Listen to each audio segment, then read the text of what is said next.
Juul Therapy by James Sheridan. I sat on the couch next to my best friend Leonardo with a Juul in my hand. The Juul was my most prized possession. There was not a flaw in the design. I never left the house without it. It was the only thing in my life that required a weekly payment of $15. This was of course for the replacement pods. So once a week I'd take a trip down to the local gas station to purchase them. It was an addiction. It was a problem. Leonardo was playing whatever latest game just came out on the PS4. We only had one couch in our tiny apartment.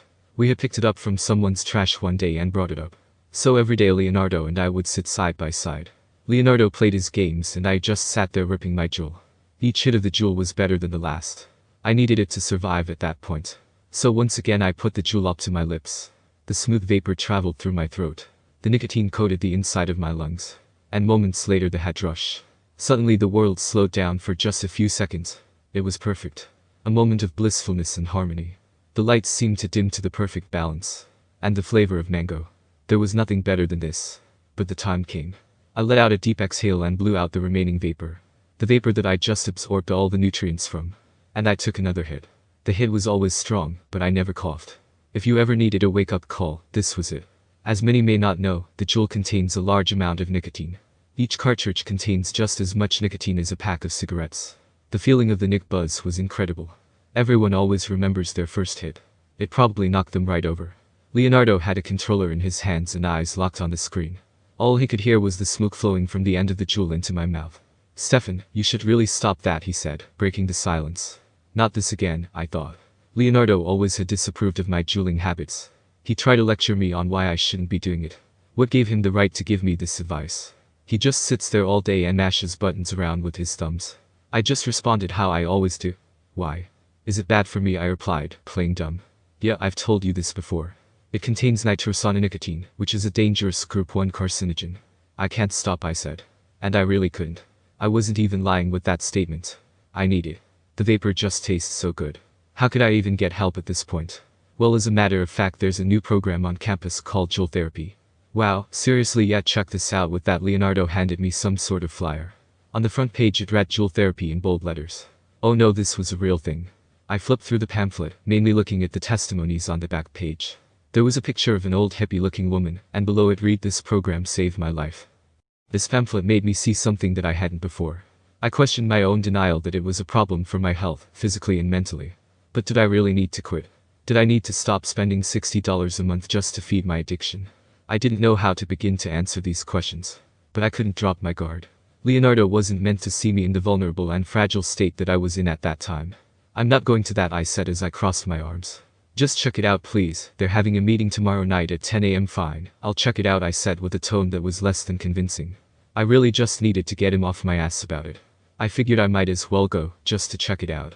I got nothing to lose really. Except maybe my ability to Juul. As the week went on and the therapy session got closer and closer, the pressure began to build up inside my head. I had so many worries bottled up inside me. Would they put me in rehab? Is nicotine addiction that serious? Like really, nicotine's only dangerous if it's in cigarettes, right? This product was marketed towards teenagers. Shouldn't that mean it's safe? It was just flavored vapor. And at the end of the day, how could something so good be bad? It was finally time to go to bed before the big day. I stayed up the majority of the night just laying there with the Juul in my hand like we always did together. My Juul felt more like a companion than any person that I've interacted with in my life. It had been there through some of my darkest times. My last few breakups. My last job. No way would I have been able to get through some of those shifts without taking a break every 10 minutes for Nick fix. I sometimes like to call the Juul by the name Juliet, and then I would roleplay as Romeo.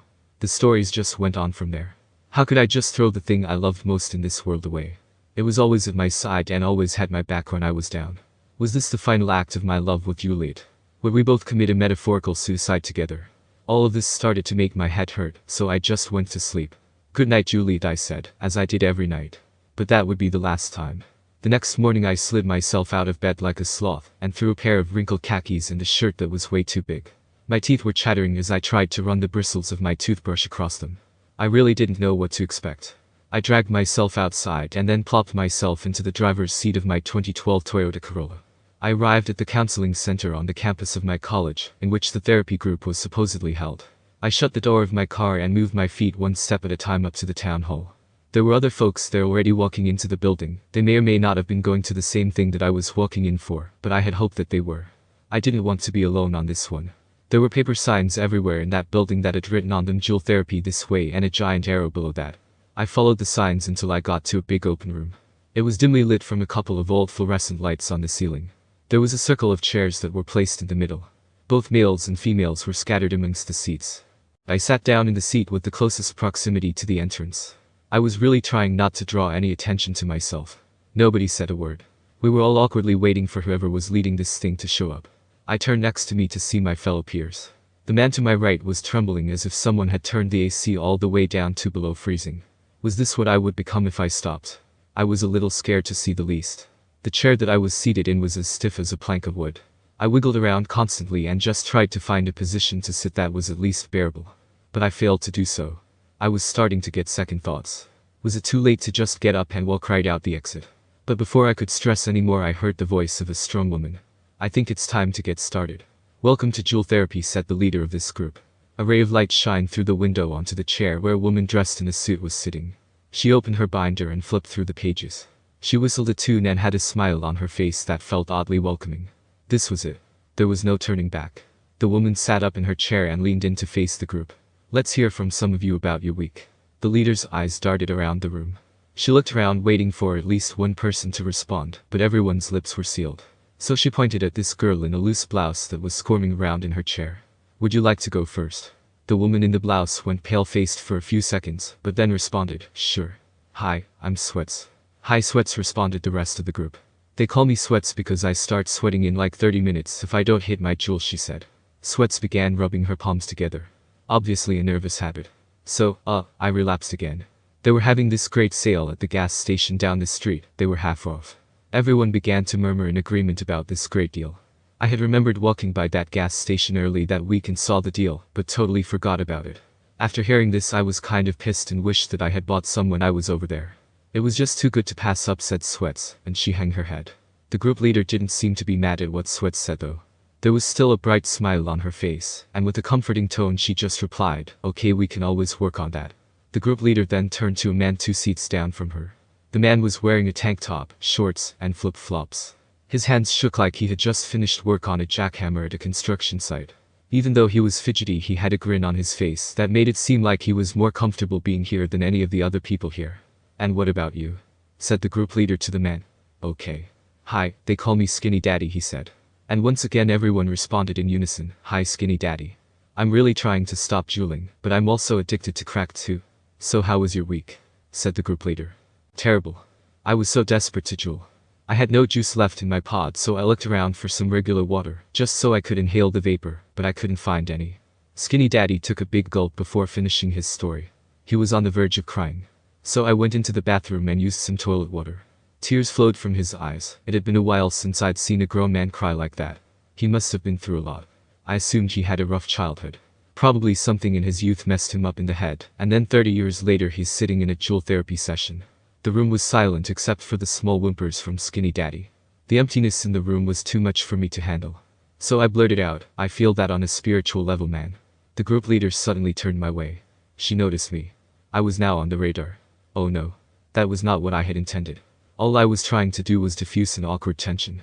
The group leader gave me her big smile and said, and you? You're new here? Yes, hi. I'm Stefan, I replied swiftly. Hi Stefan, said the rest of the group. Their eyes all gazed at me. It was like a hot spotlight was pointed right at me and was burning my skin. The group leader began her interrogation like she did with the other two. How's your week been? My heart was pounding out of my chest. Each breath began quicker than the last. There was nowhere for me to go. Nowhere for me to hide. This was it. I had to man up. I did the most logical thing and told the truth. It was okay. I just really like to juul. I was so desperate the other night. I had lost my Juul at this party, and I saw some guy had one. So I went up to him and asked him, yo bro, can I just hit your Juul bro? He said sure, but then said just one hit bro. So I hit his Juul, but then I couldn't stop hitting it and hit the Juul 15 more times. I couldn't help myself. For some reason telling that to the group felt so freeing. I finally expressed how I truly felt about my condition. I never knew how much it was affecting my life. I had to let go of Juul. It was time I took some initiative in my life. The Juul had been there with me all my life, but eventually it could be the thing that would kill me. It's okay. You're all okay, she said. Now I'm gonna go over the 3-step process. First, you must get rid of the Juul itself. Second, you must find something else to occupy you time. And lastly, remember it will just take time to heal your broken body. That's it? I asked. She keeps saying it's simple, but I can't stop, said Skinny Daddy. That's 'cause you're a crackhead, she replied. Oh yeah, you're right, he said. And just like that, the therapy session was over. I drove myself home in silence. Once I walked into my apartment, I saw the evil device there waiting for me on the counter. I reminded myself of the first step in my head. Step 1, get rid of the Juul. And that's exactly what I was going to do, and I had a plan to do it. I needed to bury the Juul in the ground, but it had to be deep enough that I would never be able to find it again, and it had to be somewhere I would never go again. I looked around in the garage for a shovel. This took me about an hour. Finally, I found a garden shovel deep within a toolbox. I figured that would be good enough to do the job. I walked through a neighborhood that was near my apartment with the shovel and Juul in my grasp. My idea was to bury it in the front yard of some random person's house. As I came down the street, I found a house that would be suitable for my situation. There were no lights on at this house, so I just assumed that nobody was home. I made my way into the dead center of the yard, got on my hands and knees, and began digging with my garden shovel. It was hard work, but in the end I knew that it'd be worth it. Slowly a pile of dirt built up beside the hole that was now 2 feet deep. The hole was ready for the burial service. This was the dreaded moment that this all came down to. My eyes stared upon the Juul in my hand. So many memories. So many good times. I tapped the light one last time. It was still fully charged. Just waiting to be inhaled. But I couldn't do it anymore. I slowly turned my hand over and let the Juul drop into the burial hole. It slid through the air and hit the cold hard dirt. Before I went back on this decision, I began pushing the dirt pile back into the hole where it came from. The Juul just stared up at me as it was being swallowed up into the earth. Suddenly I heard a voice. "Hey, what the hell are you doing to my lawn?" shouted a lady at me. I looked over to see a woman in a bathrobe staring at me from the front porch of this house. My body was instantly paralyzed. "Are you digging a hole?" she said. I didn't want to respond to this lady. There was too much explaining to be done, so with one swift motion, I quickly moved the rest of the dirt pile into the hole using my foot. And then I darted down the street. The woman ran out into the yard after me and shouted, "Hey, get back here." But I was already on my way, running past the cars parked along the street, and I didn't want to turn back to see the damage I had done. I would never know what happened to my Juul after that. Maybe that woman dug up the hole and began to use the Juul just as I had. Maybe she'd get addicted too, and have to attend therapy just like me. Or maybe it will be dug up hundreds of years from now, and become an artifact of some kind. The world will truly never know. This first step was the hardest in my opinion. I needed to move on to step 2. Finding something to occupy my time. There were just so many options for this. So many things that I could fill my time with. But I had to find something that would bring the fulfillment to my life that I was so longing for. It was on the walk back from burying the Juul that I made the discovery. As I crossed the road, I looked up and saw the bell tower of a giant cathedral. I passed it so many times before but had never been inside. This was my calling. This was where I needed to be. I headed over to the big swinging doors at the front and strolled inside. After that experience, I attended Mass every day of that week. It was quite refreshing. A very different lifestyle than I had been used to. I met a lot of great people during my time at Mass.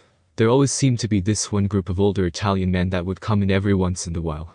And after one Mass, they asked me if I wanted to come get coffee with them. Obviously, I agreed. At the coffee shop, we all ordered down what we wanted and then sat down. But then the group of older men surprised me with an offer. They wanted to hire me for a job, and they claimed that I'd make big money. So sure enough, I took the job. I wasn't sure exactly what kind of a job this was, but they had mentioned something about moving this product. The next week, I busy at work with my new job. The job was simple, really. I was the supervisor, so all I had to do was just give orders every once in a while, but other than that, I was chilling in my office.